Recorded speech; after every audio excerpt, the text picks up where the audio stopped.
This is something I've always wanted to do here. I have to do it on the podcast sometimes. I've always wanted to just show up at the airport with some cash and say, where is your cheapest round trip ticket right now? And then just like buy a ticket at the counter and just go with the bag you have and see where you end up. I think that could be a really cool way to spend a weekend.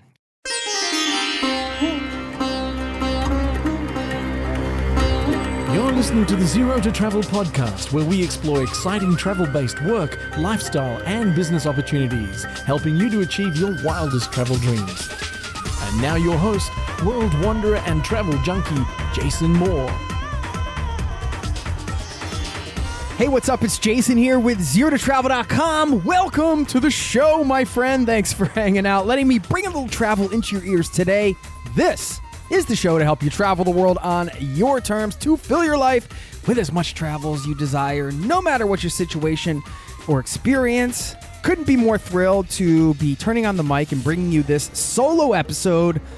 Yes, time for another one of those. You never know what you're going to get. Well, actually, I do know what you're going to get. I have a bit of a plan. Let me share with you right now. First, you're going to hear one of the best definitions of home I've ever heard.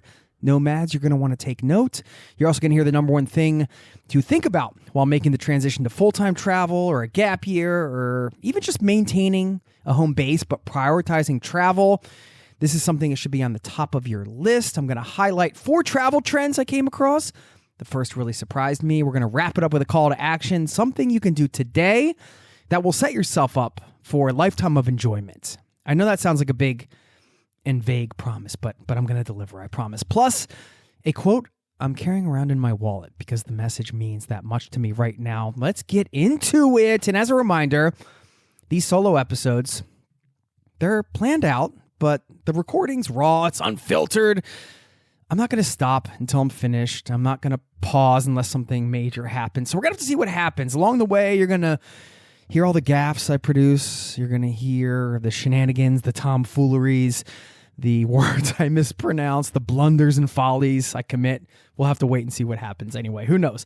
Okay, let's start this one off with that first point, one of the best definitions of home I've ever heard. And here's a little behind the scenes note for you. One of the things I love about doing this podcast is I get to interview authors because I love reading, I love books, and I get the privilege of getting these books sent to me oftentimes so I can use them to prepare and bring some good interviews for you, the listener. And one of my favorite authors, Eric Weiner, is coming out with a new book called Ben and Me. You're going to hear an episode in the future about this book with him.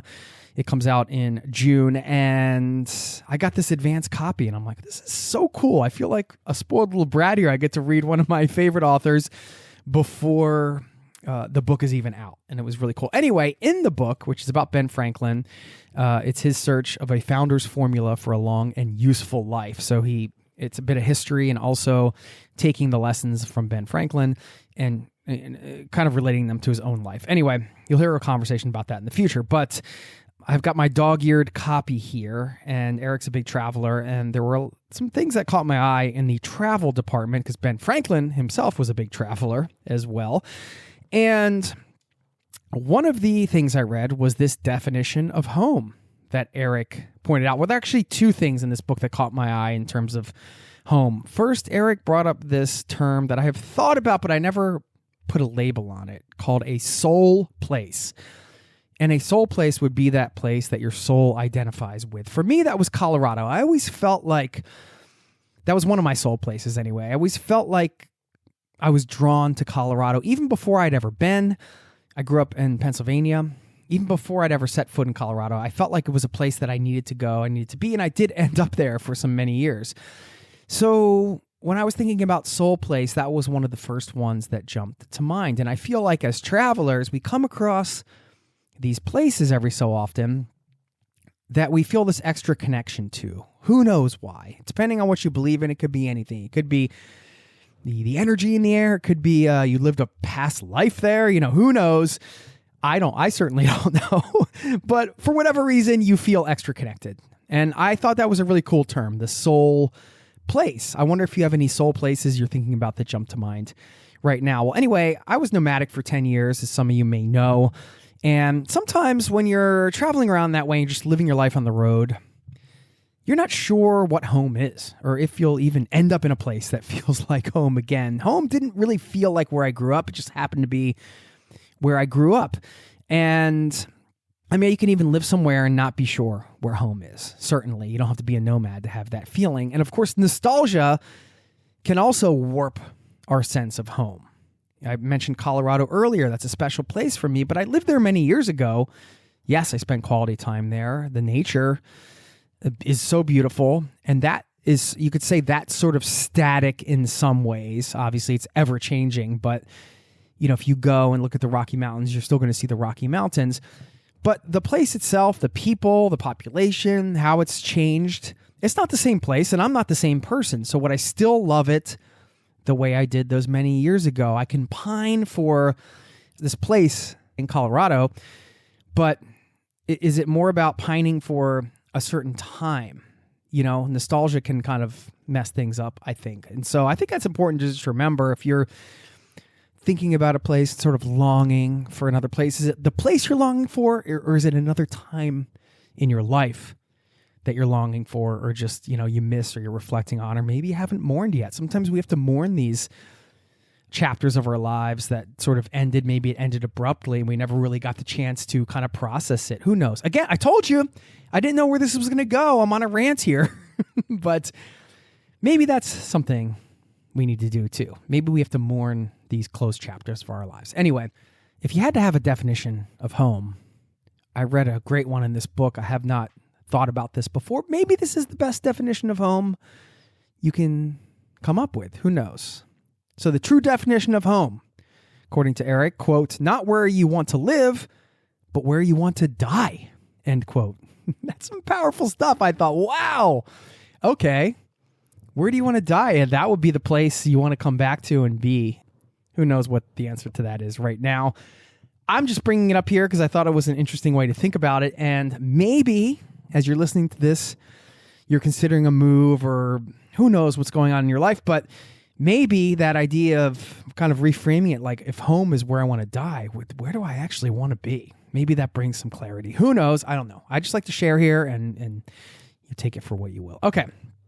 So we're wrapping that up. Now, let's go into the number one thing to think about when you're making the transition to full-time travel. At least, in my opinion, one of the top things should be at the top of the list. Now, it is not easy to make the transition from a typical lifestyle to a more unconventional one, whether it's involving travel or otherwise. I'm reading part of this from a newsletter I sent out recently, which is where some of this comes from. It's some of the newsletter roundup. If you're not on the newsletter, by the way, it's free, zerototravel.com/newsletter. And you can get some helpful links and some of this stuff. So anyway, I like to pull some of the stuff I shared there and put it on these solo episodes. So, like I said, not easy to make the transition from a typical lifestyle to a more unconventional one. Definitely takes a commitment, along with a series of practical steps and decisions that all lead to the same place. In your case, perhaps that's travel. And so those decisions will inevitably make you face questions that are bigger than travel. For example, should you quit your job? Is this even the career you want? Is this relationship going to work with your travel goals?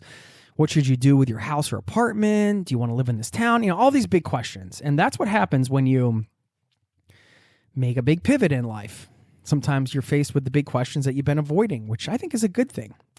But if there's one starting point outside of committing with your heart and soul to travel or some other unconventional path you want to leave, something that can act as a solid foundation for what follows, I think a good idea is to focus on money. Is that surprising? I don't know. I'd say specifically your money mindset. And this might sound silly to some people because thinking about how you think about money is not something I thought about earlier on in my journey. But later on, I realized how important that was because you have to be aware of the values you have around money. And a lot of those values, just like a lot of other values, can sometimes be implanted by well-meaning, perhaps well-intentioned friends and family, but maybe they don't align with your vision for life. And so then you have to dig out those weeds that may be holding you back. Of course, it takes money to travel. It takes money to move. It takes money to do these things. And so if you've never explored your money mindset in depth, or you haven't recently, I think a good starting point is to read or listen to, I listened to the audiobook, a book called The Psychology of Money by Morgan Housel.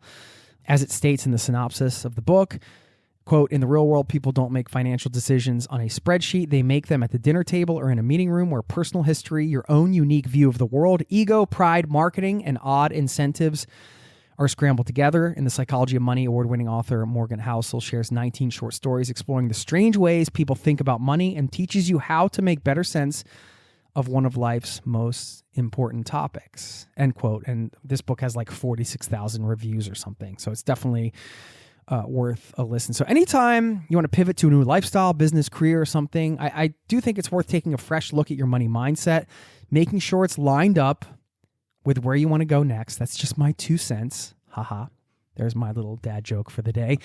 But no, I do think it is important. And, you know, some of the messaging I got and still get sometimes is, you know, it's not really aligned with the abundance mentality I want to have. And that can get in the way of the things I want to do and I'm trying to accomplish. So I'm going to say maybe accomplish is the wrong word, but I don't want my money mindset to interfere with my creative work, essentially, or what I want to do in my life. And I don't want to be limited in any way or feel limited.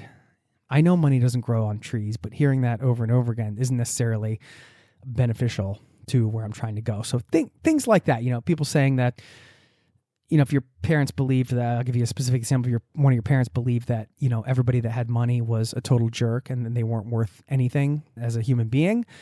We all know that people with money or without money, they can do kind things, they can do terrible things. This is just humanity.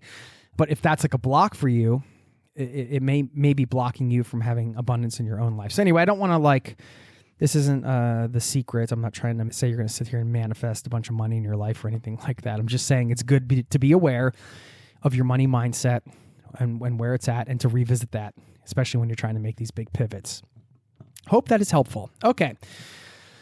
Now, I want to highlight 4 travel trends I came across in a fairly recent article by Condé Nast Traveler, Travel Trends 2024, and it was a well-researched article, which is why I'm pointing to this one, because there are a lot of travel trends articles out there.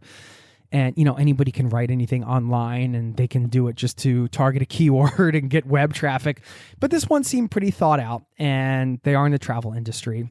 And I'm not going to read all of the trends in the article. I can link to it in the show notes, but I just wanted to highlight a few that caught my eye and why. First of all, the number one, this was surprising to me.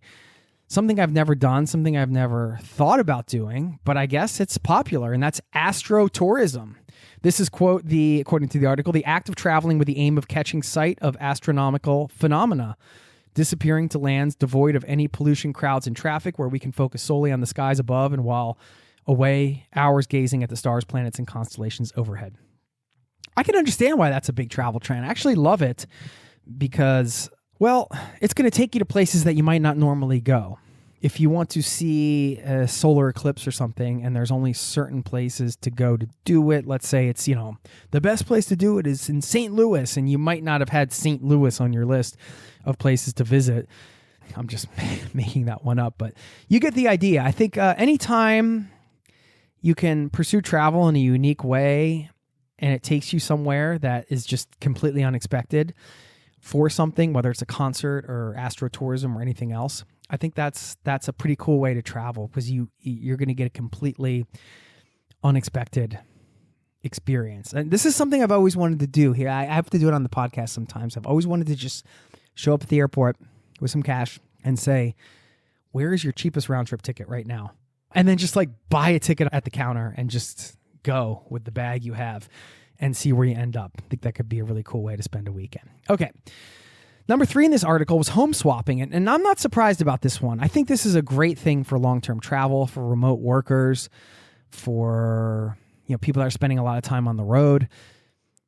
What a great way to eliminate one of your top expenses, which is accommodations. And if I can swing a gap year with my family, this is absolutely going to be at the top of the list in terms of my travel tools, or one of the things I want to implement to save money, swapping homes. Because I have a place here in Oslo, and this is a desirable place, I think, for people to come and stay for free because Norway is expensive. So, by the way, if you're listening to this and you want to swap your home with me and you got a home in a cool spot, drop me a line, jason@zerototravel.com. I would love to entertain that. Anytime you could kind of swap and have that mutually beneficial arrangement, and everybody can save. It's like a win-win for everybody, right? We've had Home Exchange on the podcast before. That's one of these organizations that do this. There is some other ones that do it specifically for certain groups of people. I know there's some for traveling nurses and different things like that. So anyway, home swapping, if you have a home and that's something you haven't thought about for a while or considered, just wanted to bring that back up on your radar. Number 6 on their list was this idea of cool-cationing. And this is a quote, I'll read from the article. Quote, with the intense record-breaking temperatures of recent years, however, many are considering traveling in the opposite direction, booking cool-cations in temperate destinations, which also benefit from being less crowded, end quote. So that's the idea. This idea of going to a place that is colder in terms of climate. I'm definitely seeing this in Norway. I've seen tourism just go up and up and up, and having read the stories and being based in Europe, seeing how the heat, I mean, this as a traveler, if you've been in a place where it's just super hot, it can be so debilitating in some ways. I know that sounds dramatic, but when it's so incredibly hot, it can be exhausting, And so we just got back from a trip to Rome pretty recently, went to Rome in February. What a great time. I always think it's a great time to go to cities in the winter. Who cares? You're inside, you're doing museums, you're doing a lot of stuff. I can still eat gelato in the cold. It's no problem. I'd much rather have a jacket on and pants and be running around doing stuff than be in the sweltering heat. And I think a lot of other travelers, although perhaps limited in terms of time for the summers and when they have off, starting to see the value in, maybe not going to Rome or Spain or some of these places when it's at the peak of summer because it's just so hot and it's getting hotter with climate change in a lot of these places. It's just a scientific fact. And so you see a lot of people now coming, me personally, just a little bit of my own observations in terms of trends. I've seen this happening in Norway. I've seen tourism increasing. And I believe that's a big factor why. And there's a combination of things why I also think Scandinavia is a really great place to visit right now. Well, of course, I live here, so I'm a little biased. But, the climate, which, let me be clear, you can come in July and it can be raining the entire month and miserable. So if you're not up for that, you might want to be careful. But if you're up for some, who knows what's going to happen, summer weather, but it's generally cool. Also, the exchange rates are pretty favorable in terms of, for most people traveling to Scandinavia now. So that might make this the sweet spot to explore Scandinavia. Who knows? Okay. Along those lines, number 9, their headline was Peak Season Gets the Cold Shoulder. Quote, shoulder season travel is also becoming more attractive due to rising temperatures and more feasible due to flexible working. Layered on top of these practical considerations is an emotional motivation too. Travelers are craving authenticity more than ever, seeking a tranquil and local feel when abroad rather than beaches that resemble a Where's Waldo scene, end quote. So that was their little blurb for this Peak Season Gets the Cold Shoulder. I mean, I don't know. Is this a trend? This isn't really anything new. At least I think for most travelers in our circle, speaking of you and me, like we know that we want to visit a place when it's not peak season. And I have to visit places sometimes during peak season because that's just what my schedule dictates. And it's always annoying. I mean, I much rather prefer to do like a Rome in February or something like an off-season type of thing because there is more opportunity to connect with locals in a place and everything like that. So not a surprising trend there, but figured I'd just point it out and highlight it. Okay. Where are we at? Let's see. Well, I was going to wrap it up with a call to action, but let me first read a listener email. This isn't something I added on the list, but I have it here in my document. I did get an email from a listener, Joanne. She wrote me from Arizona. Let me find her question. She says, I know you're probably not going to know the answer, but are there any types of experiences like that? And what she meant was experiences that are programs that where you can work, where you're over 30 years old, doing some type of visa where you're allowed to stay in another country. And these are offered, in New Zealand, for example, and Australia, they have these working visas where you can go, and it's called a working holiday visa. And you could Google that if you want. And you can find these working holiday visas where you can go and you can work on farms or do these different jobs, and you can stay in the country legally for, sometimes a couple of years. I mean, it can vary. I'm bringing this up because if anybody here is listening and they're 30 or under, if you are interested in having an experience like this, just Google working holiday visa and you can find some of these opportunities. If you are 30 and older, the only one I really know of, for at least for U.S. citizens, is Canada. It seems like they can go up to 35. But another alternative might be to teach English abroad. A lot of people do that in Korea and Japan. You could get a job on a cruise ship, for example, and get paid to see the world. There are all these digital nomad visas now. So you can figure out a way to earn an income online, sometimes even a small amount, and you can live in a country for a while legally. So if you're somebody that wants to base somewhere for an extended period of time, these are some of the avenues for you. I understand that might be frustrating. In Joanna's case, like she wants to go and do one of these sort of manual labor jobs or do one of these in another country. But she's past that 30-year-old cutoff age. And I get that that's frustrating, but then you have to look at some of these other alternatives and these other potential paths. Of course, where there's a will, there is a way. You could also do the old-fashioned thing and just show up and try to do work exchanges through like workaway.info or generally figure it out as you go. Maybe not as popular nowadays with the internet, but that's how people used to do it. I mean, you'd show up. I remember meeting a guy in a hostel in southern France, and he was just like, I was like, what are you doing today? He's just like, oh, I'm walking down to the docks where all the boats are and try to find a job, painting one of the boats, or so I can get on one of these boats working, perhaps leading to a ride or something. And, this still happens, of course. And that's a beautiful thing too. Not everything needs to be pre-planned. There is something about, okay, how can I just keep figuring this out as I go?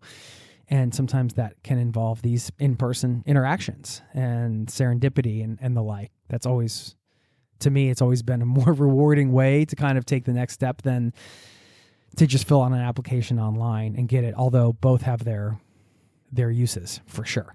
So anyway, little side note there. I just wanted to bring that up for anybody listening, and that strikes a chord. There you go. Try to pick one of those paths and just go for it. Now, I'm going to leave you with this quote I'm carrying around on my wallet. First, we do have to wrap it up with a call of action. This is something you can do today that can set yourself up for a lifetime of enjoyment. I know that sounds crazy. It's a little over the top. Okay. Might sound like a little bit hyperbole, but here we go. So I'm not sure if you're familiar with Dr. Carol Susan Dweck's work. She's a doctor of psychology, and she came up with this concept of the fixed mindset and the growth mindset. And just for simplicity's sake, I didn't want to rewrite all of this. I'm just going to read from Wikipedia, because they already have it clear, so you can understand the difference between these two. And perhaps this is something you've heard before, then you can just kind of revisit this. If you're hearing it for the first time, here it goes. So according to Carol Dweck, individuals can be placed on a continuum according to their views of where ability originate from a fixed to a growth mindset. An individual's mindset affects the, quote, motivation to practice and learn. Again, this is all from Wikipedia. I'm just quoting it. So here we go. People with a fixed mindset believe that intelligence is static and little can be done to improve ability. Feedback is seen as evaluation of their underlying ability, and success is seen as a result of this ability, not any effort expended. Failure is intimidating since it suggests constraints or limits they would not be able to overcome. Those with a fixed mindset tend to avoid challenges, give up easily, and focus on the outcome. They believe that their abilities are fixed and effort has little value. Okay, now on the other side, quote, those with a growth mindset believe that intelligence can be developed and their abilities can be increased by learning. They tend to embrace challenges, persevere in the face of adversity, accept and learn from failure, focus on process rather than outcome, and see abilities as skills which are developed through effort. Feedback and failure are seen as opportunities to increase ability, signaling the need to pay attention, invest effort, apply time to practice and master the new learning opportunity. End quote. So again, it's all from Wikipedia. I can link to the page. The point is, Well, what is the point? I think the point is, one, to just draw attention back to this concept of fixed mindset versus growth mindset. And, perhaps as individuals, we can fall into both camps depending on what's going on in our life. I mean, I've certainly been in moments where I have tried to do things and I've been discouraged and just, kind of saying to myself, I just don't have this talent. This is just not something, I'm just not going to be good at this. I have a lot of self-conscious attitudes like that internally around music and songwriting and things like that. But I don't want to have a fixed mindset around that stuff. And overall, I think I do have a growth mindset. But sometimes that fixed mindset attitude, you can kind of latch on to that, or at least I can. And you have to remember, okay, let's just if we're thinking about this visually, let's think about this growth mindset as the overarching thing that's going to squash any small fixed mindset things that pop up. So the growth mindset is like your foot, and the fixed mindset is a little tiny weed that's growing up on the grass. And then at any time it starts to pop up and it gets too big, you just you crush it with your foot or you pull it out with your hands. And you remember that you are of the growth mindset, and that's the way you want to approach life. And so I think all of this means that it's exciting because it's never too late. And so the call to action here, and I found this such an enjoyable exercise in putting this together for you, and something that's given me a chance to reflect, because I make this podcast for me too, so I can remind myself of some of the values that are important to me, and it's super helpful. So, it's never too late. You can pick a new skill you want to learn today, and think about it this way. Think about a skill that you would like to dive into. Again, going back to the growth mindset, focusing on the process rather than the outcome, but picking a skill that will benefit you for a long time, possibly for the rest of your life, and then committing to learning it and just enjoying the process of it, not expecting to master it. I think this is super powerful. An example that I'm doing right now, that I'm going through, is learning to use Logic, which is a music recording software. I always do my songwriting with just an acoustic guitar and paper. I'm writing things down.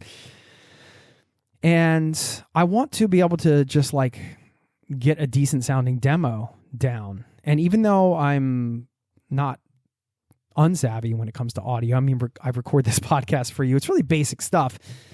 But these programs can do so much. And what happens is every time I go in to do something, I just end up getting frustrated because I'm doing less of the music making and more of just what button do I click to do this thing I want to do? And it gets super annoying. And I just give up. The software basically stops me from creating. And if I can just spend some time getting over that hump, I know I can overcome it. And if I learn that, I started watching YouTube videos yesterday, it's not that much fun for me to learn a software program. But if I can get to the point where I can use it as a tool to make the sounds that I hear in my head, then that's going to become an enjoyable thing eventually. And so there's going to be some struggle, but it's an example of a skill I want to learn that is going to benefit me for a long time. It's going to support my creativity. And that's worthwhile. I used to cook breakfast at a diner when I was in high school. I was a short order cook, among other things. And because of the time doing that, I know how to make delicious eggs and omelets now. I almost eat them every day. I can just whip up an incredible omelet. If you come over, I'll whip you up an omelet. Making a killer cup of coffee, any of these things that you do every day, it's what if I took this to the next level? What if I figured out how to make the best cup of coffee I could? Whatever. You get the idea.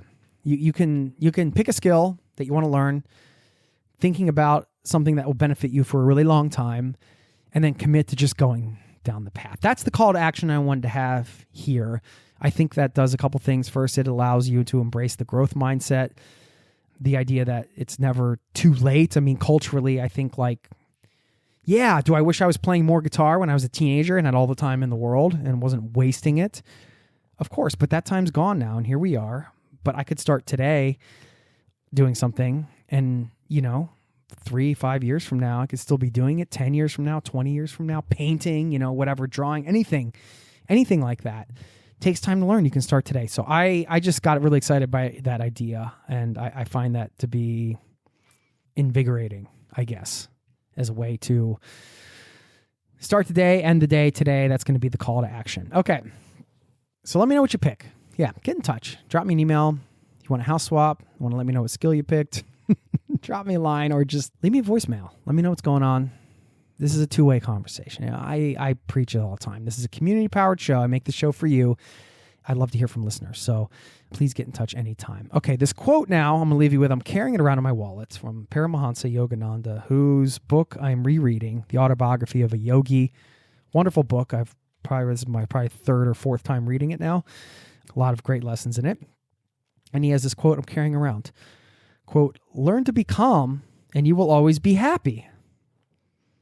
End quote. So simple, right? Seems pretty straightforward.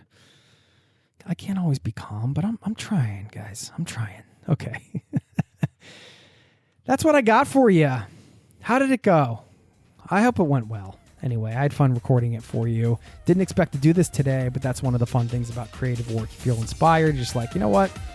Put this episode together for you today. I hope you enjoyed listening to it as much as I enjoyed recording it for you. Have a wonderful rest of your day, and I'll see you next time. Peace and love to you and yours. Cheers. This podcast has been brought to you by ZeroToTravel.com. Ideas and advice to make your travel dreams a reality.